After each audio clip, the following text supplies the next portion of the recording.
Senator Saab, Assalamu alaikum and welcome to the show. Walaikum salam ji, thank you very much for having me. Kirmani साहब, to begin with, कल की जो MPC अब हो गई है, यानी कुल जमाती कॉन्फ्रेंस से अब मल्टी पार्टी कॉन्फ्रेंस जो है, एक्सपेक्टेशन क्या है PMLN की? और जो एक बिगेस्ट जो ड्रॉ कार्ड आ गया कि मियां मोहम्मद नवाज शरीफ ने एग्री किया है कि जी वर्चुअली वो बात करेंगे, तो क्या अभी तक ये है कि वो बात करेंगे और क्या एक्सपेक्टेशंस क्या हैं पार्टी की आपकी? गुजारिश ये है जी कि जो मुल्क की हालात जिस सतह तक पहुंच चुके हैं, ख़ुसूसन पिछले 2 साल में, जिसमें महंगाई, गुर्बत, बेरोज़गारी और उसके बाद एक नाकाम ख़ारजा पॉलिसी है, हम तन्हा हो चुके हैं इस वक्त। तो पाकिस्तान इस वक्त गैर मामूली हालात से गुज़र रहा है और मौजूदा हुकूमत की नाअहलियत ने, इनकॉम्पिटेंसी ने पाकिस्तान को बहरानों से दो चार कर दिया है।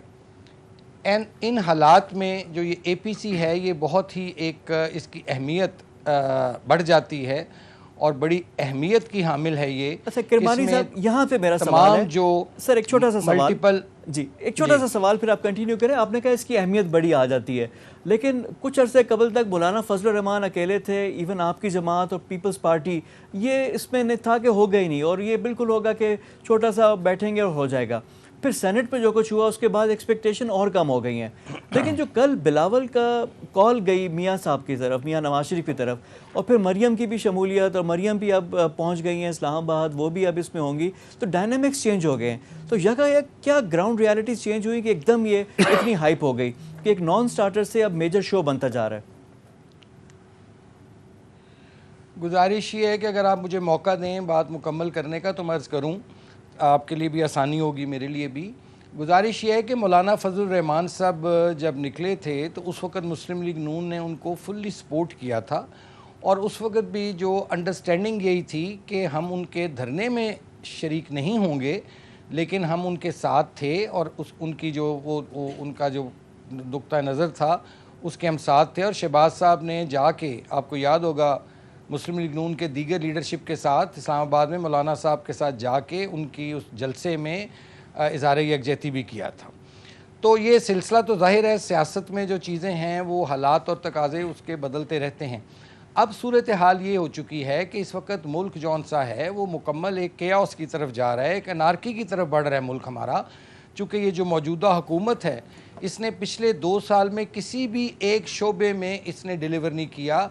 गुर्बत बड़ी है, अमीर अमीर तर हुआ है, गरीब गरीब तर हो रहा है, इकॉनमी जौन सी इनसे संभाली नहीं जा रही, और कोई प्रोजेक्ट्स इनसे लगाए नहीं जा रहे। जो पुराने प्रोजेक्ट्स हैं हमारे दौर के, उस पर अपने नामों की तख्तियाँ लगा रहे हैं। इस वक्त पाकिस्तान को, और ख़ारजा पॉलिसी में आप देखिए कि कहाँ हम खड़े हैं इस वक्त। सऊदी अरब से हमारे इतने अच्छे तल्लुकात थे, वहाँ भी सर्दमेरी का शिकार हो गए। तो ये हुकूमत मुकम्मल एक टोटल इस वक्त फेलियर है।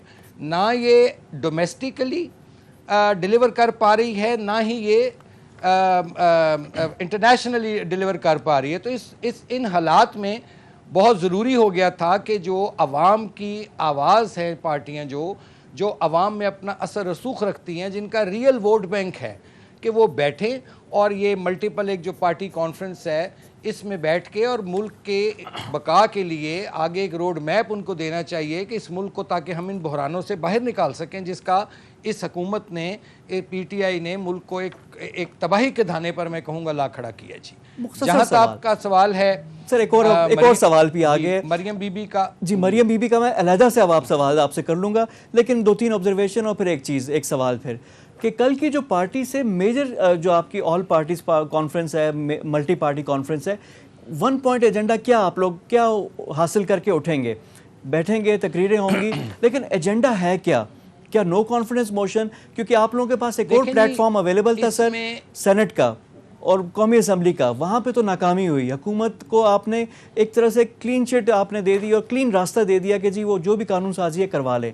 वहाँ पे तो टफ टाइम नहीं दिया, तो यहाँ पे कैसे टफ टाइम देंगे? बिल्कुल हमने हुकूमत को टफ टाइम दिया। उसका सबसे बड़ा ये सबूत है कि जो स्पीकर कौमी असम्बली हैं उन्होंने धांधली की गिनती में, उन्होंने जो प्रॉपर तरीका है वोटिंग का वो अडॉप्ट नहीं किया, उन्होंने लीडर ऑफ द अपोजिशन को बोलने नहीं दिया, उन्होंने वहाँ उस दिन एक केओस मचा हुआ था, اور سپیکر جون سے تھے وہ کھلا جانبدار ہو کے وہ انہوں نے سارے جو لیجسلیشن تھی وہ تو بلڈوز کیا گیا تمام قوانین کو. تو اس لیے میں یہ آپ کی بات سے اتفاق نہیں کرتا. کرمانی صاحب بندے غائب ہو گئے تھے، آپ کے تماشا تھا، ایک مذاق بنایا انہوں نے. بندے غائب ہو گئے، میجورٹی تھی آپ میرے لوگوں کے کاؤنٹنگ پاس. تو کرتے آپ میں تو وہاں موجود تھا نا. مجھے یہ بتائیے بندے غائب ہو گئے یا بندے زیادہ ہو گئے کم ہو گئے، پراپر کاؤنٹنگ کی گئی، پراپر کاؤنٹنگ ری کاؤنٹنگ کی گئی. جو طریقہ ہوتا ہے کہ ہاؤس کو ڈیوائیڈ کیا جاتا ہے، ایک طرف گورنمنٹ ایک طرف اپوزیشن، ڈویژن کر کے ہیڈ کاؤنٹ کیا جاتا ہے، یہ طریقہ ہے. یہ تو سپیکر نے کیا نہیں ہے. اس وقت جب انہوں نے پوچھا جب، تو ایک طرف سے یس کی آوازیں تھیں، ایک طرف سے نو کی تھیں. تو اتنا وہ زوردار نو کی آوازیں تھیں کہ ان کو پھر مجبور انہوں نے کہا جی کہ ہم کاؤنٹ کر لیتے ہیں. اچھا اس کے بعد آدھے لوگ کچھ کھڑے ہوئے ہیں، اس میں کچھ انہوں نے جو گورنمنٹ کے ایڈوائزر تھے ان کو بھی کاؤنٹ کر لیا، کوئی بیٹھا ہے کوئی کھڑا ہے. ایک افراتفری کا عالم تھا، کوئی ڈسپلن نہیں تھا. ایک مچھلی منڈی بنا دی انہوں نے پکڑ کے اس دن پارلیمنٹ کو. اس کا بیسٹ طریقہ جو ہوتا ہے وہ کیوں نہیں اسپیکر صاحب نے اڈاپٹ کیا کہ وہ ڈویژن کرتے ہاؤس کی یا ری کاؤنٹنگ کرتے، جو ہم کہہ رہے تھے جی ری کاؤنٹ کریں، کیوں انہوں نے ری کاؤنٹ نہیں کیا. یہ بدنیتی شامل تھی ان کی. اس لیے یہ ایک متنازعہ تھا. فیٹ ایف جو ہے ہم چاہتے تھے فیٹ ایف پاس ہو، لیکن اس میں جو ایک کالا قانون ہے کہ آپ جس کو مرضی چاہیں اٹھا لیں، بغیر پوچھے، بغیر سرچ وارنٹ کسی کے گھر میں گھس جائیں اور اریسٹ وارنٹ کے بغیر لوگوں کو اٹھا کے لے جائیں اور 60 دن تک نہ پتہ لگنے دیں. ہم اس کالے قانون کے خلاف تھے، لیکن اس قانون کو بھی پاس کرانے کے لیے گورنمنٹ نے اور سپیکر کی ملی بھگت تھی، انہوں نے اس کو بلڈوز کر دیا. ہمیں موقع نہیں دیا بات کرنے کا. سینٹ پہ بھی آپ لوگوں نے اس کو ریجیکٹ کر دیا، بات ہوئی تھی اس پہ، اور یہاں پہ بھی آپ کو اپنی صفوں میں بھی دیکھنا پڑا. نو ریجیکٹ نہیں. یہ بڑی مس انڈرسٹینڈنگ ہے، میں وہی تو عرض کر رہا ہوں. ریجیکٹ نہیں ہوا تھا سینٹ سے. سینٹ میں طریقہ کار تھا وہ بھی غلط اڈاپٹ کیا گیا. وہاں اس بل کو لایا، ٹیبل جب کیا گیا تو اس پر باقاعدہ طریقہ ہوتا ہے کہ اس پر بحث ہوتی ہے، کمیٹی کے پاس جاتا ہے. وہاں سے تو انہوں نے اجلت میں کر کے اس میں قومی اسمبلی میں بھیج دیا. وہاں بھی غیر قانونی بات کی گئی. مسترد نہیں آپ لفظ ٹھیک ہے، اس کو تو ڈیبیٹ کے لیے لایا ہی نہیں گیا سینٹ میں. جی ڈیبیٹ ہی نہیں کرائی گئی. 2 دن چاہیے تھے اس پہ کمیٹی کے سپرد کرتے یا ڈیبیٹ کراتے، وہ بھی نہیں کیا. اتنی اجلت میں انہوں نے جوائنٹ سیشن کال کر لیا پکڑ کے، اور جو جوائنٹ سیشن میں انہوں نے تماشا لگایا اور جس قسم کا جھرلو مارا انہوں نے کاؤنٹنگ میں، وہ ساری قوم نے، دنیا نے دیکھا میرے بھائی. اچھا کرمانی صاحب، اب کیا اپوزیشن کے پاس کیا وے آف فارورڈ کیا ہے؟ کیا آپ لوگ ان ماس ریزگنیشن کریں گے؟ کیا کوئی اسٹریٹ پاور اپنی شو کریں گے؟ کوئی عوامی تحریک چلے گی؟ لائے عمل کیا ہوگا؟ اسٹریٹجی کیا بنے گی؟ دیکھیے ہمارے تمام آپشنز جو ہیں وہ کھلے ہیں.